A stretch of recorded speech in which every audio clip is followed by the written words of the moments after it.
There's a lot. I know. I know you're prepared. Oh, I'm so excited. I saw the group. You lot are pricks. You lot are fucking... All I was thinking was, oh, fuck. I love we do Monday mornings now. It's so good. I look forward to Monday all weekend. Yeah. Or I saw the kids. Who's getting terrorised? Yeah, it's literally that. I mean, there's a few stats, sure. I mean, I know you go all of them, bro. This is the thing. I said, You backed Ten Hag. And I do admire like how staunch you are in defence. But I feel like we're at a point now where the data is irrefutable, right? Yes. When you're looking at how many shots you're conceding each game. And I've just done a quick look, and without fucking going over it again. Yeah. Like, you're conceding 30 shots a game no matter who the fuck you play. It doesn't matter who you play. Yeah. Brentford outshot you, like dominated you. Yeah. And you've been in winning positions in the last 3 games each time, and you've blown it every time. Yes. At least you're consistent. I don't know why. I don't know. This is the why. Other than the who do we get, which is the easy way out. I'm not on that one. I don't understand why people now would look at Ten Hag and be like, he's got the right idea. Especially when after his games, when you've been dominated, he says things like, "Well, we deserve to win that," and you're like, you're literally getting outshot. You're getting his tactics, mate. You give away shots like you're trying to sell fish bowls in Iron Napa. It's unbelievable. we you know it is, yeah. So the thing with Ten Hag right now is he's under pressure. By the way, I was not looking forward to this show at all.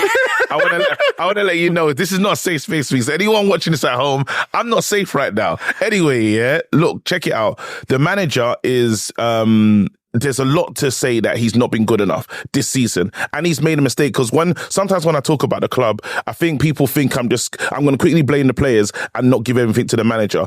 How he's created that midfield is a mistake. He's messed it up. There's no relationships between Kobe, Casemiro, and Bruno. They're like literally the three individuals doing whatever. You know what I'm saying? And that's on him. The issue is he can't fix it as in this current season with what's left. Why? He's tried to because the shape wise, he tried the Amrabat and that's not worked. He's tried McTominay, that's not worked. So then after your Mason Mount's just come back, and we don't want to do the Lissandro effect where we've rushed the player back with our medical team, because you've seen we've had 27 different kind of pairings at the back four. Do you know why I'm laughing? Go ahead. Because we gave you that medical team. You know, Arsenal's doctor. I know. I thought we was getting something. But then, so even the fact that Casemiro got injured, and then he said we cleared him fit to play. He said he wasn't. He went to Barcelona to go see a specialist and said, "No, mate, you're injured." So there is I believe that when Ten Hag is talking about his midfield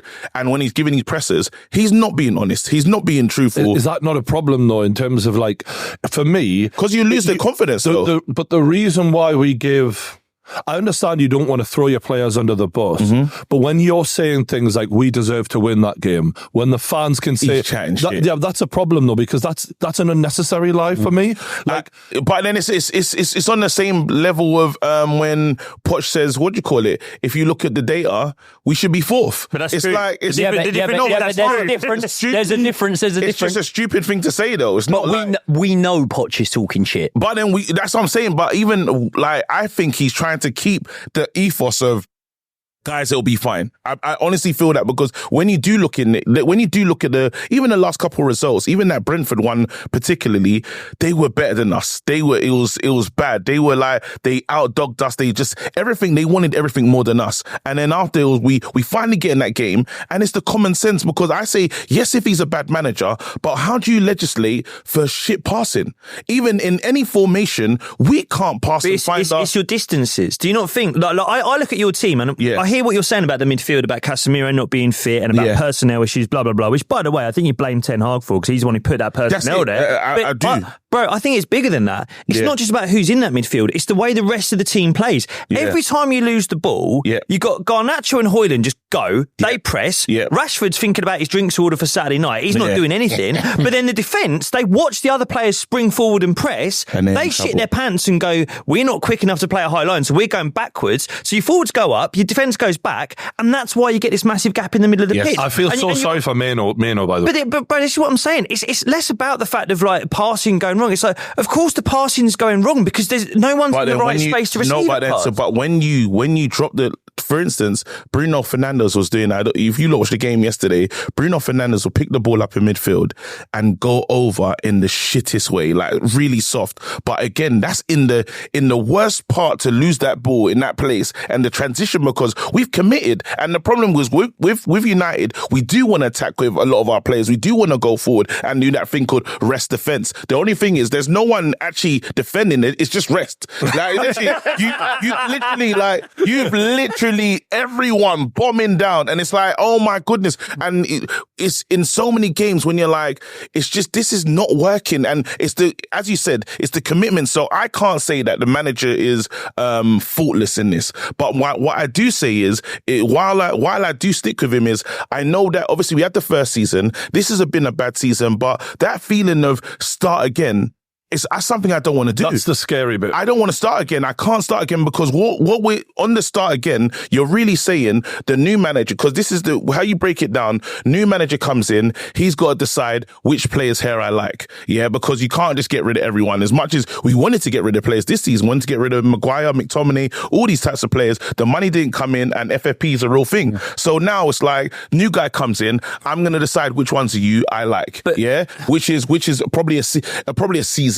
Yeah. Maybe a season. Yeah. And then after, you might decide there's certain players here that I don't like. So you might decide, oh, Nana's not for me, Martinez not for me. So you start getting rid of the new ones that came in with the old shit still in the room. You don't want the last 2 years to have been a complete waste. To be waste of time. But this is a sunken cost fallacy from me. Like, I feel like you're heading in that direction. Yeah. And you're thinking, we've got to keep in this direction because that can't have been for nothing. Yeah. What you could keep doing is heading in the wrong direction even further. And when you look at the fact that Man United have faced more shots than any other side in Europe's big five leagues this year, that for me is insane. When you look at the quality of players you've got, they're not quality. They're not. But some of them are. You've got threatening players who, in theory, should name them. Should alleviate the pressure. Name them.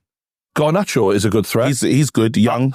Hoyland, if he gets service, is a great if he's threat. not the only one, he'll be good. By the way, the lack of service to him, that's on Ten Hag as well. It's criminal. Bruno is statistically one of the best attacking midfielders in the league. Again, when you're comparing Bruno to his counterparts in the league, you're seeing nonsense, guys. Bruno was in there. There was a situation yesterday in that game where we were free. It was a 3v2. Bruno had so much options to his thing. Plays it into even the killer pass that I'm talking the easier pass. He can't play it, and then also getting down easy as well. Bruno's having a shit season. Compared to the Erdegaard Bruno Fernandes, I think we're saying the decline of him now. Like there you go. But potentially a new manager could. So when you rate your players, you're saying you're telling me the players that you're naming at your rate right now is Hoyland, who's having his first season in the Premier League, who's a youngster. This is Garnacho's first season as starter. Last season he was coming off the bench, and then we rate Kobe. But I'm telling you, when you say we have quality players, well, which ones are you talking about? I think we've all seen that Rashford and Bruno Fernandes are capable of really good things if they're playing for the manager. Right. They can't be players on that. Literally, those two players are the reason you got top four last season. Would you take them? No, yeah, I would. You take Rashford? I would, yeah. I mean, look, I'm not saying that they're fucking the way they were last season. Start over Gordon. But the point is, if you've got... Would you take Rashford start over Gordon? Not right now, there you go. But if you're telling me who has the higher ceiling in terms of talent, in terms of what they've shown in their career, Rashford's shown a lot. And we've seen when he's up for it and a manager's getting the best out of him, he can deliver. But he can't be that. Like now we're getting to a stage in Rashford's career where I can't wait for it if he's up for it. In that game, I just don't think it's fair to say that's shit, mate. No, not shit. I believe they're shit. I honestly say now that these guys are like, when Rashford came on, Rasmus was on against Chelsea, and Rasmus, even he was doing the dogged work, he was running, he was getting, like, at least keep the ball up there because you know we're going to struggle with defence.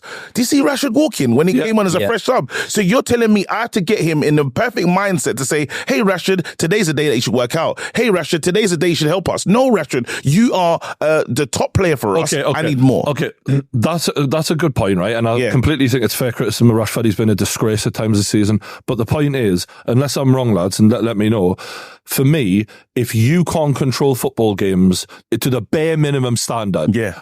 Manchester United standards, for you to sit there and go, the reason this is happening is because we've got all these shit players. A lot of teams in Europe's big 5 leagues have got shit players, but they haven't got the threats going forward. Now, I remember, for example, back in the day when I watched Newcastle, when we were at our worst, when we'd have Shearer on or someone threatening on, it would buy us a little bit of relief.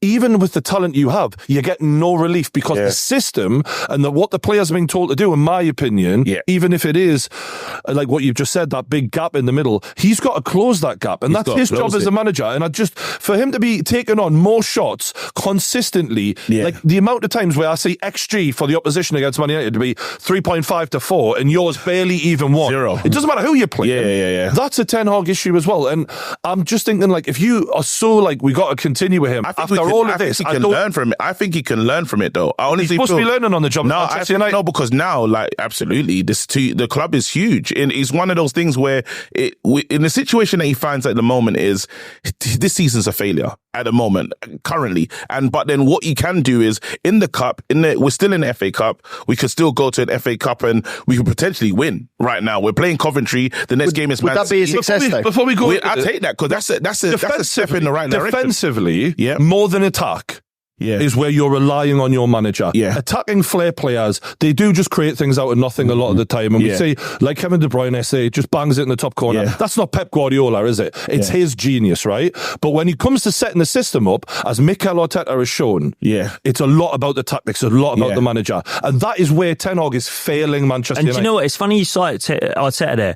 You remind me of Arsenal from 3.5 years ago. You remind me of Emery's Arsenal so much. Like conceding shots, no control on the pitch, midfielders in weird positions. But I look back at that team. I'm looking at the defence we had back then. I'm looking at Socrates, Mustafi, clowns. The reason that you couldn't play proper football is because we had a clown show at the back of the pitch. You were throwing custard pies in each other's faces. You've got Champions League medals in your defence. Where? Varane. Mate, look at that starting 11. He didn't even play. I know his legs are gone, but KG, when you lot are still rating. They've got Thiago Silva. They've got Thiago Silva. He's older than my dad. But it's not good enough. But it's not about it not being good enough. It's not about it not being good enough. It's if.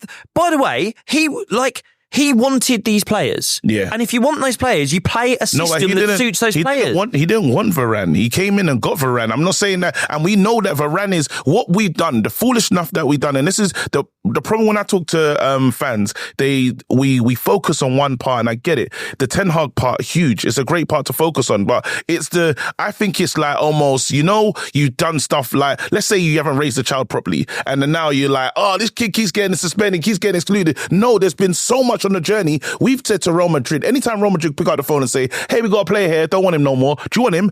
Yes, please. Di Maria. Di Maria. Yes, please. Casemiro. Even the fall of Casemiro, Real Madrid realised this wasn't going to work. We said, we'll have him. And then now we got Casemiro on the longest contract and we can't get rid of Casemiro.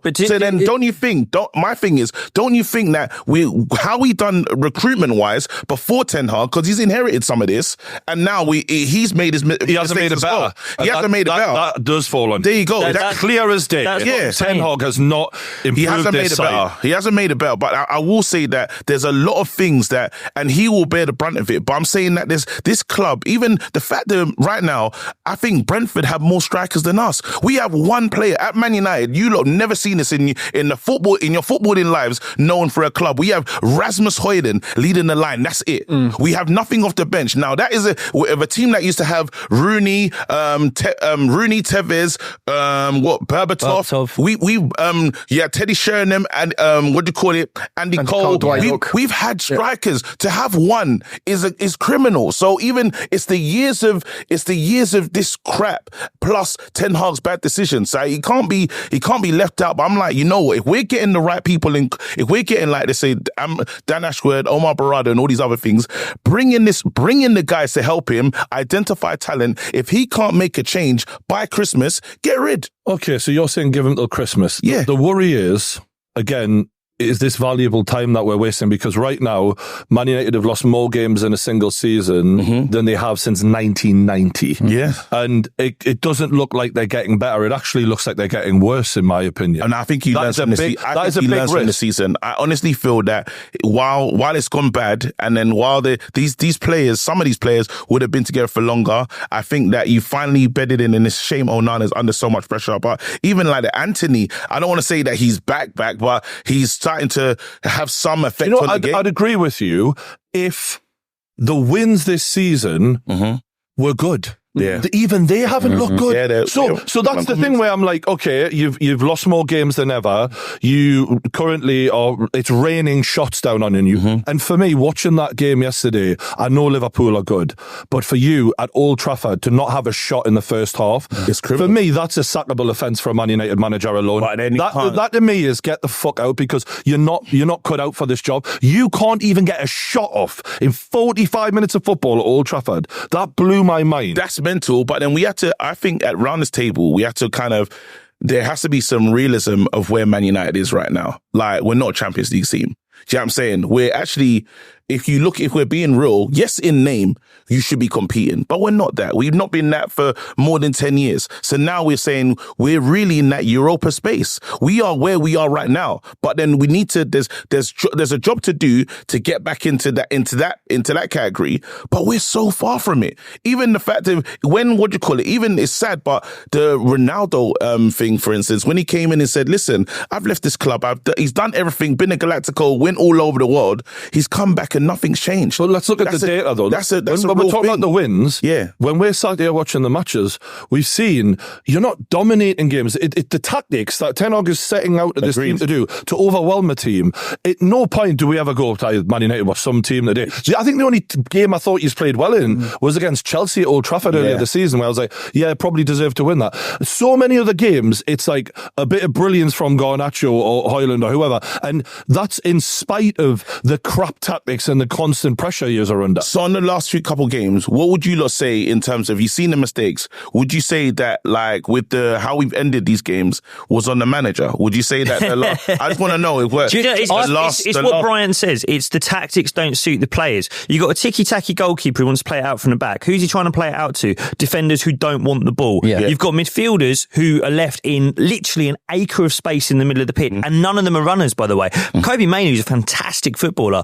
I don't think he's got defensive runners. I don't think he's that kind of player. He's a brilliant footballer. That's not his game. None of them are. The attacking players, it doesn't make sense what you're trying to do. You've got Højlund who wants headers. Højlund's had one shot in 3 games, apparently. Because no one will give him the ball. Because from the left-hand side, Rashford just wants to take shots off or try and beat people, and he can't, by the way, anymore. Garnacho would rather play on the left-hand side. You have to shunt him over to the right. You put 80 minutes... Like, it's just none of it makes sense. And there was a point yesterday, I was watching it, and Peter Drury on commentary went, right, United are going to make a substitution now. We think Ten Hag is going to make a tactical substitution. I didn't even wait to listen to who was going to come on. I was like, you're going to concede a goal. If he's making a tactical substitution, if he's going to have an influence on this football match, it's going to get worse, because 3 games in a row, we've watched you throw away a lead. But then when you look at it, at the detail of it, in the last game, everyone was crying. Man United fans said, shore up the midfield. You can't, like this, don't do this, shore up the midfield. So he does it. He brings on Amrabat, and then bloody Wan-Bissaka, which is playing, unfortunately, he's playing on the left-hand side. Usually can time his tackles perfectly. Puts in the tackle. He doesn't touch him, by the way. No, that's true. He doesn't touch him, by the way. Give credit to Man United. Doesn't touch him. I feel like you've been harshly done to on penalties a few times. It's a disgrace. It's the first time I've said that in my life, by the way. It's a disgrace. In the last week, it's been a bit harsh. It's been horrible. Do you know what I mean? And it's like, he puts in a tackle, and there's when we score sometimes, VAR can't wait to break it down, check if it's a real goal, this, that, and the other. That one, quick on the spot decision. I'm like, we waited with many games in the Premier League. There's 6-7 minute waits. I feel like I know that the Klopp pressure, because Fergie had it. Klopp has a pressure over the referees, and they listen to him. And I feel that there was some of that in that game. But I honestly say that the mistakes, you can't go to, even though it was harshly done. Delo, you can't go to ground in that moment. Chelsea, you can't go to the last game, Liverpool, Wamby, you can't go to ground with 2 minutes to play. We already gave Garnacho the play of the game. for only Cole Palmer to go and win it, bro. Do you know how mad that is? Do you know how mad that is? The bottling the match trophy is. Do you know how mad that is? This game's done. I'm saying this as someone who's watched the team do a lot of what your team's done. Yeah. And I used to lose my mind. I'm like, what is Mustafi doing? Bellerin, why are you doing that? Blah, blah, blah. But then you think to yourself, the stress these players are under for 90 minutes, because for 90 minutes, you're getting defending waves constantly of attacks running at you, no midfield, no help for your wingers. Yeah. And like, do you know how fucking tired they must be? You wonder, and this comes back to Ten Hag, you wonder why you're conceding all these late goals. Why do you think? Because these lot are knackered, because they haven't got a system in place. No, where they're defending as a unit. No, they're bellends, bro. You can't throw. Do you know what they did? Do you know how mad I am? I'm still holding this in, bro. Do you know what Delot did? Delot threw the ball 80-something minute. He threw the ball for a goal kick. Do you know how mad it is to be in the opponent's half? So I'm saying some IQ, some game management. The manager comes to the touchline and says, "Look after the ball." Do you know what they said? Nah, mate. he said he whipped it. KG, Dallow's your player of the season. I know. That's the worst part of it. That's the worst part, bro. When you're sat here saying they're dickheads, mate, Dallow's your worst player of the season. Wan-Bissaka's your best one-to-one defender. And you're right, by the way. He didn't touch the man. It was mad. But like, what I'm trying, and I think Brian's hit it. You're not easy. You lot are not putting the players. You lot are not passing the players. Ten Hag, you lot are not legislating for shit playing. This is the thing. He bought half of them. So again, but yes, no one is talking about the players. I'll talk about the players. Go on, Brian. Talk about the players. I want you to hear.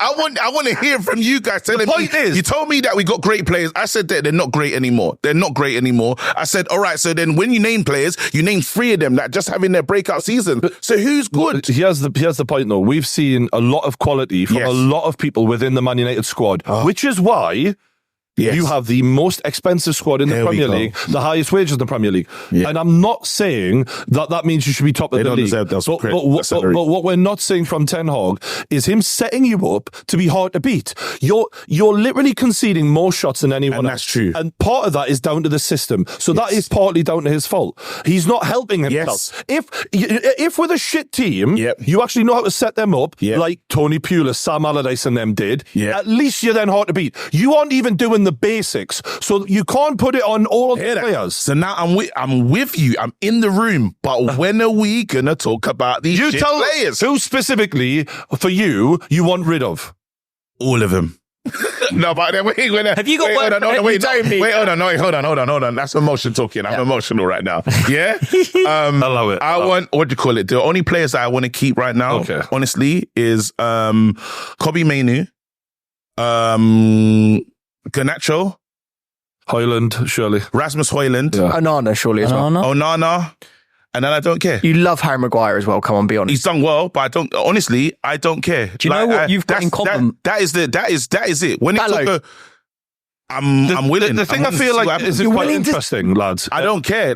Honestly, because you're talking about the years. Man United fans, there's a mentality thing. It's weird how we could turn it on and turn it off. When this is insane. They were saying Martinez was the best. Martinez. I keep him. But he's got some injury issues though. Do we not think Bruno Fernandes almost sums you lot up perfectly in that he can do something world class and save a game? Yeah. But when you talk about mentality, when you talk about reliability, it's scary. He's lacking, and I feel like for a while he was that guy, but I feel like the confidence. But the fact there hasn't been a change of manager, is what is making us come away from the elephant in the room, which is that these lot aren't playing for him. Yeah. But when we started saying it, right, and it was only maybe 15 games into the season or so, then we were addressing it and we were analysing it. Now that there hasn't been a change of manager, we've sort of gone away from the fact they're not playing for him, but it's still happening. Like the Rashford stuff's bad enough. You see, you see certain. There was the clip, wasn't there, that went viral of Rashford. There's another one. Rashford against Luton. He's done it again. There's another one now of him against Chelsea. A match which, by the way, I've got to be honest, and this is me giving a dig at my own club, but for you to not win that game against Chelsea, like, you see how easy it was for you to go 3-2 up. You see how easy it is for teams that won't be in the league next season to be able to put Chelsea away or at least take points of us. For you to not win that one's bad. But the trait from the start of the season, do you remember that game against Wolves? We looked at it and we went, how have Man United won that game? And now we're coming towards the end, last 8 games or so. That's just a consistent trait. Well, yeah, with the draw against Liverpool, how are they doing it? How have they done it? It's never. I'm never watching them giving them any sort of credit, and it's not because I'm biased. It's not like Kobe Mainoo. He's brilliant. I watched that goal go in. I'm like, you are the fucking star boy. Yeah. Credit to him. I'm not just being a hater. Yeah. Like, that kid is golden. Brilliant. Good on him. Do you know what I mean? But what does it say when not only is he digging out all the shit in the midfield, he's in no man's land, running around like a janitor with fucking 5 mops trying to clean everything up, the poor bastard. Do you know? And then he's also scoring worldies. Yeah. So just straight. Do you know what is difficult though? Like, we're talking about what's going to happen. I want to know from you, from your perspective, what is actually going to happen in the summer? Because I do feel like you're going to be doing the same thing over and over again. But then what is going to happen? You haven't got squad? Dan Ashworth yet. I know, you lot being proper. Damn right we are. Why are you lot doing that? You got him from Brighton. You know why? Pay that because when we wanted Jesse Lingard on loan, you quoted us 15 million. So fuck you. That's what's happened, you know. This is shit. We remember. I can't believe that. Like, you lot being proper pricks. You've locked him out of the system. You can't do transfers. He's in the garden.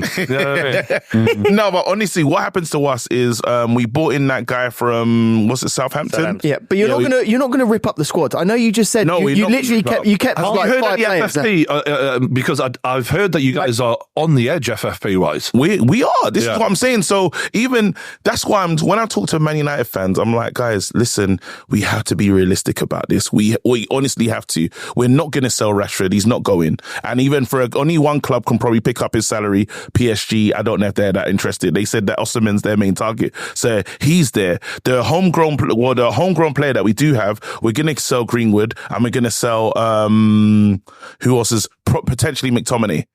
But then that's the full profit money that you're going to get. But it's not enough for the overhaul. We need more centre back. You'd be lucky to get 80 million for that. Just imagine. 80, 60.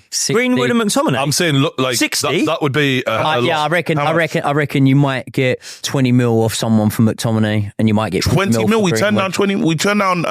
Mate, we said we tried to get 40 for McTominay. If he's not starting, I don't know where the 40 is. Sorry, what are we talking about? What? 60 million quid for McTominay and Greenwood. No, I said, how much? What do you 40 for Greenwood, 20 for McTominay. You get 20 for the two. 20 million for Greenwood. What do you think you're getting for Greenwood? Wait, hold on, 20 million. Sorry. What do you think you're going to get for? Sorry. Please. This is getting. Who do you think you're selling Greenwood to? Someone in Europe, bro. Someone in Europe. Sorry. Barcelona. Wait, hold on. Barcelona. They've got no money. They'll pull a financial level. They've got no money. They'll pull a financial level. So Barcelona, no. Real Madrid, no. Atletico Madrid, probably not. Atletico Madrid are interested. They are interested. Not going to buy him. What are you talking about? Getting it. Wait. If he's going to go anywhere, he's going to go to the club he's at now. The most they've ever spent on a transfer is 12 million quid. And by the way, there's something about Greenwood why he wouldn't spend money. I'm telling you, a club's going to go for it. What are we talking about? I'm telling you, a club's going to go for it. Barcelona were interested. Yeah. They'll pay 10 million quid because they know if it's no one's paying money for this guy. No, because we just... Who's paying money for Scott McTominay? What world do we live in? Welcome to the world of FFP, where clubs like Newcastle don't have any money, where clubs like Forest and Everton are going to court every fucking week because they're getting charged with points. Mate, the days are gone of 26, 27-year-old Premier League footballers who are on huge amounts of money getting sold for money. You're going to get 10 million quid for Scott McTominay because how much money does he earn every week? You can't get 10. He's on over 100 grand a week. Where's he going? Where does he go? Yeah. You're not getting 10. West Ham could put in a big bid for Scott McTominay. A big bid? Yeah. West Ham could put in we're acting as if West Ham had never spent over 20 million, 30 million, 30 million. Where have West Ham? We're talking about... This is scary. A West Ham link. Wait, are you not telling me that Scott McTominay's worth 10 million? Right. His face there. There be West Ham fans starting now thinking, leave us out of this. 10 million for Scott McTominay. He's a goal scoring midfielder. KG, £100. Scott McTominay's worth 10. Hold on, how much? £100. I can't bet any more money. Charity of your choice. I cannot bet any more money. Charity of your choice. You don't get 30 million for the two of them.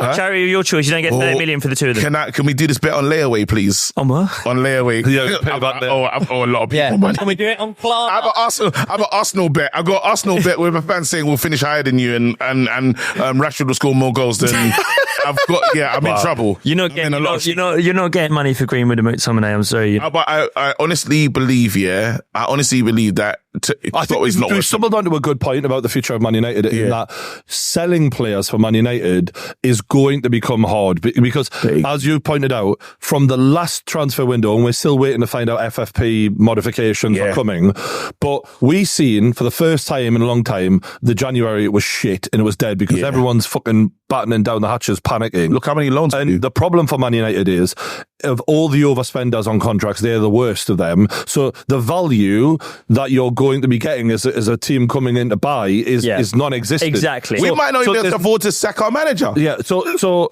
I think that's part of the problem for Man United. Is I can think of someone. Why don't you just sell Rashford? But then none of you lot are really having him anyway. Who buys him? Someone will buy Rashford for 50 million. Anyone? The problem with Rashford potentially is he's on 350 a week. Yeah. So for a club to want to pay that, for me, you've got to know you can deliver, and that leaves only PSG, in my opinion, or Saudi. But I also don't know. I don't think he wants to go to Saudi at his age. So probably not. Are PSG still spending that sort of money? Really? So because they've got Mbappe going out, they're going to have more money to. So if they don't get, they said it was Osimhen wants out. But they want Bruno. Mbappe and Rashford are like for like anyway. So. But I do think in that league, in their heads, they might go, it's a natural person to replace him. Yeah.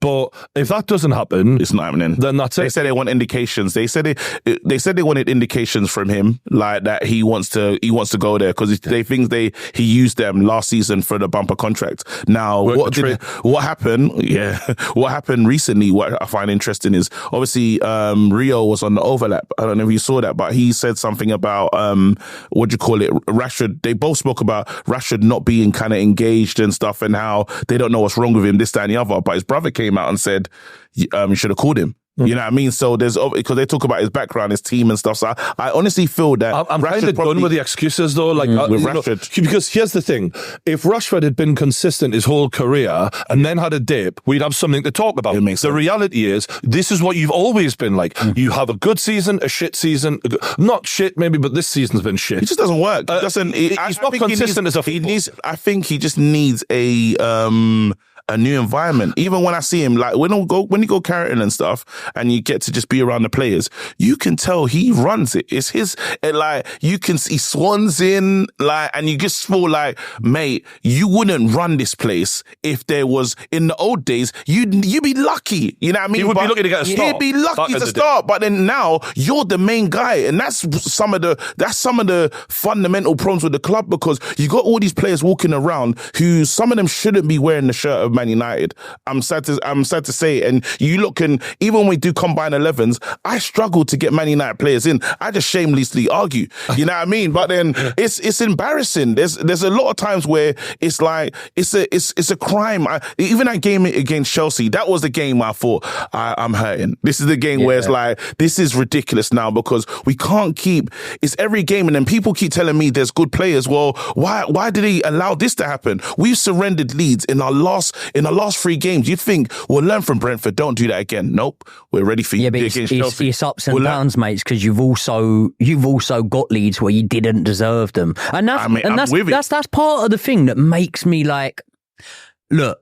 I'm not saying that it's not Ten Hag's fault. If I'm leaning one way or the other, I know you're saying about the players. I'm thinking it's Ten Hag, but I remember back in the day, right, we with Chelsea, for example, we used to say, do you know what? The reason we're good, and this is when we were good, was because games we should have lost, we drew. Yeah. And there's an art to getting points where you don't deserve them. And the best teams will get points where they don't deserve them. And then I look at things and I go, okay, you have had an injury crisis. You have had your player that you relied on last season has not turned up this season. There are underlying factors, and there's a lot of games where you didn't get points, like Chelsea won the other day, but there's so many games, man, like Nottingham Forest, Wolves. I'm going back earlier in the season. There's so many games that Man United did not deserve a single point, that they got points. And then I look at that and I go, well, is it your manager? Is that your manager that guides them to them points? I'm still leaning towards it's not, but there is a question there. And I think if I was a Man United fan, and I'm not saying you're doing this, but you know how sometimes, right, I went ages, right, where I didn't want Pochettino out, or I at least wasn't saying it. And off camera, I'm pre-going to, I think he should fucking go, but I don't want to do it just yet. Yeah. And because of that little bit, if I was a Man United fan, I'd be clinging on to that little bit of going, could be the manager that's getting us these things. And maybe when we don't have the injury crisis here, maybe when a few of these players are settled in a little bit more and they're in their second season, we might see something different. So I can see why they cling on. Do you know what the key thing is, though? Is if we look back at the past, we look at Sir Alex, he was the best manager in the world, right? And you look at the Pep saga, you could have had Pep at Man United. Do you know what I mean? Like, imagine if that had happened. Imagine the sliding doors moment. But what I'm trying to say here is, no one is saying that about Ten Hag. No one is saying that he's even in the top 20 managers in the world. No, because in the top 20 managers. In a weird way, this encapsulates the failure and the fall of Man United. As it stands, even as of now, and I hate to use the Arsenal comparison, but when he was going through it, no one said that. I know some people said, "Oh, we can see what you call it," but in this first season with the 8th and this, that, and the other, no one was saying this is going to be the guy that's going to compete with Man City and he's going to be getting toe to toe with Jurgen Klopp.